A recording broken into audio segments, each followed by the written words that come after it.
And I gotta ask you, you took aim at all the big dogs of the division, right? But a lot of people are interested in seeing you and Ilia Topuria fight because there's a lot of history, right? There's a whole thing built into it. So I guess where does he fit, and like how do you see you two crossing paths? Because right now it just seems like, at least in the immediate future, he's not in your plans. Maybe I'm wrong. But I guess where does he fit in this whole picture? To be honest, I forgot about him. I forgot all about him. Or I would have mentioned him in the cage. You know what I mean? I don't call him hand sanitizer boy anymore. He's now El Chorizo. But as I say, I literally forgot all about him. That's how relevant he is. I'm ranked higher than he is at lightweight. So, you know, I'd love to welcome him to 155. But apparently he's sitting out and waiting for the title shot. But you know, that what I've just done to Chandler's after blueprint of beating him. He's even more of a midget than Chandler is. Like, I'll do the exact same thing to Ilia than what I've done to Chandler. But as I say, anyone can get it. All the names I mentioned. And even McGregor putting money on Chandler to win, lad. Like, the Irish Scouse connection, lad, he's meant to back me. And he never. So, if he wants it, he'll get muftied as well. That surprised you? Yeah, I didn't think he'd go against me. Like, to be honest, I thought he'd back me, lad. Not back Chandler, but one of them, innit? I want to fight Ilia. I want to play spoiler just like I did in Khabib and Tony. I'm going to fuck this up for everybody. And there's going to be no Paddy and Ilia. I'm going to do the same thing I did for that fight. And then I'm going to fight Ilia on the White House card if he's ready to fight again. We'll see when he's ready again. If you were to fight at Anfield, do you think it would have to be when you eventually fight for a title, perhaps against Ilia Topuria? There's already a storyline there as well. Yeah, there is, like, but I can't make featherweight, lad. I'd have to chop me fucking leg off. There's no way I'm making 145. But no, I don't think it'd have to be for the title. I think I'd sell it anyway. And probably get half an next-gen on the card as well. Do you think... Sorry. As I say, I don't think he'd need the title. But fuck Ilia anyway. Do you think that fight could ever happen? He could obviously move up. Yeah, I'm game to fight him, lad. Know what I mean? I am. I'm game to fight him if he wants to come up to 155, lad. I guess for anyone that might wonder, like, why should you get the shot over Armin or Charles? I don't care. Argue with yourself. I remember when he fought Khabib, there was this question of the wrestling, like his wrestling was very good and underrated, but then when it got to the actual grappling stage of things, he was clearly outmatched in that fight. Do you think it's similar where, like, okay, he might be able to stall some of your takedowns, but once you get him down, the levels are just different? Yeah, once we're down, he's not getting back up. I know he's a very good scrambler, he's got very good wrestling, but people underestimate my wrestling and underestimate my scrambling. And people think I can't wrestle, which makes me laugh. No one thought I was going to take Michael Chandler down and drop him on his head. So we'll just see. We'll see what happens. I'm not even planning on taking him down. I want to knock him out.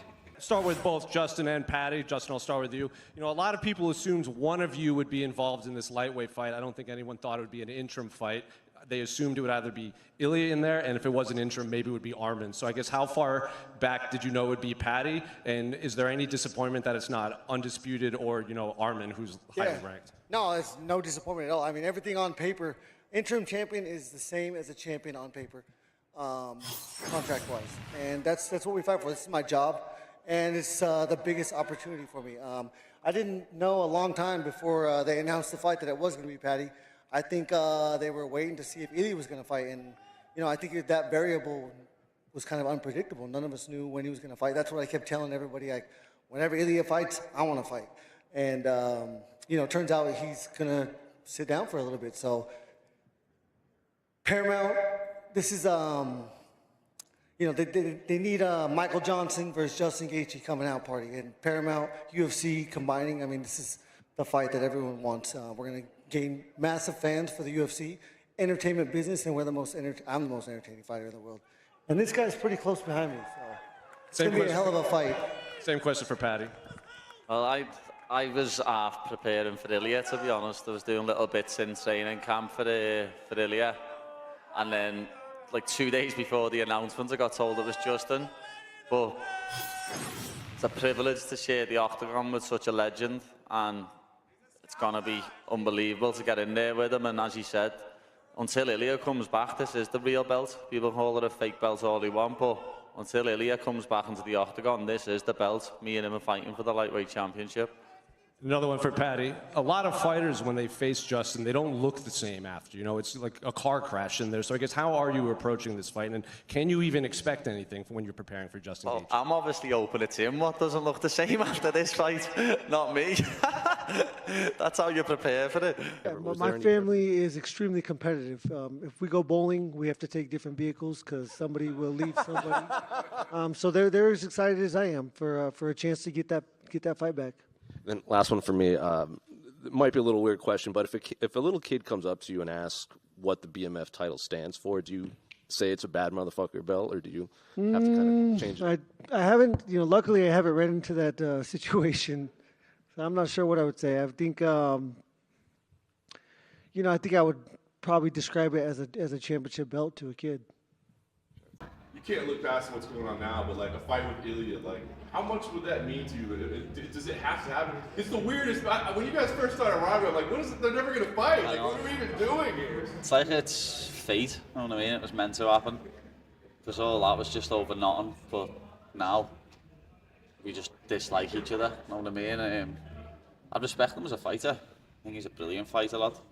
Up until Arman fought Hooker, I was thinking Arman was the tougher fight. And then when I fought Hooker, I seen so many holes in his game.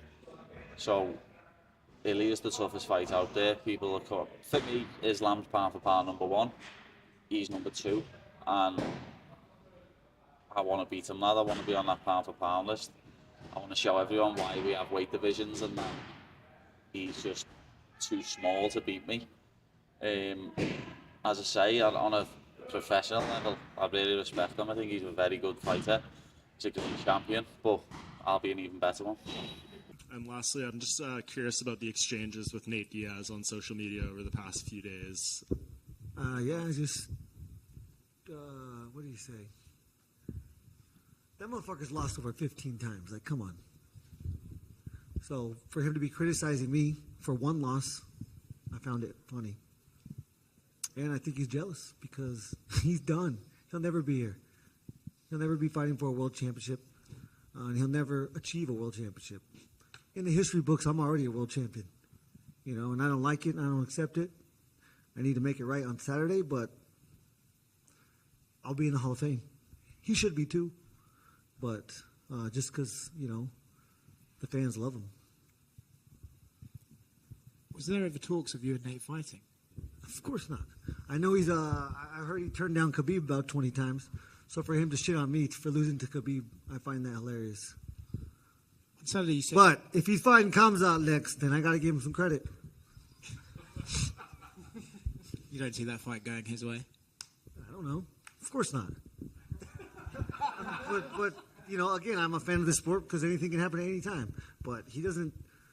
He's not gonna out wrestle him. He doesn't even have the power to shut someone's light out on accident. So no chance. He is a 0% chance. 1% chance. Question for Paddy Pimblett. We know Justin has been in some absolute wars throughout his whole career, even before the UFC. What do you expect from him going into this one, and how do you expect, how do you see him if he goes into a brawl type of fight here? I expect a war, obviously. Justin Gaethje is one of my favourite fighters to watch. He's your favourite fighter's favourite fighter, and it's going to be a pleasure to get in there with him. I'd love to have a brawl for 5 rounds. As he said, him versus Michael Johnson, how he introduced himself to the UFC. I'd love to have a fight like that, but I don't think it'll pan out that way. But let's see what happens. Hopefully, I'm getting a performance bonus and a fight of the night bonus. And then obviously a win here, interim champion, it opens up a couple of big options for you, right? Obviously the Ilya fight's been the one brewing for years at this point. But it has to be said, you and Arman have a little thing going here as well. If Ilya continues to take time out to solve whatever he's got going on, are you happy to fight Arman? Yeah. It's annoying me though, people saying you're ducking Arman. I've never been offered to fight Arman. If I ever got offered to fight Arman, I would have punched his head in by now. He irritates me. I think he's an absolute helmet. So, yeah, I'd fight Arman in a heartbeat. If Ilya can't come back by June, July, then he needs stripping. He's slowing the division down, and I'll defend against Arman, or Max, or Charles, or whoever. I don't care. Who's the bigger helmet, Arman or Ilya? Yeah, they called him the best striker in the UFC. You know, my ability to get from point A to point B is second to none. I'm extremely athletic, and I believe in myself. Again, you have to control their feet. You know, I saw a lot of repetitiveness in his fighting style that I thought I would be able to take advantage of. And he was fast. Yeah, but, you know, I really wanted to fight this guy ever since he put that video of Connor getting his dick sucked on a boat in reference that it was me. I really wanted to fuck him up, so I'm glad I got to make his face look like that.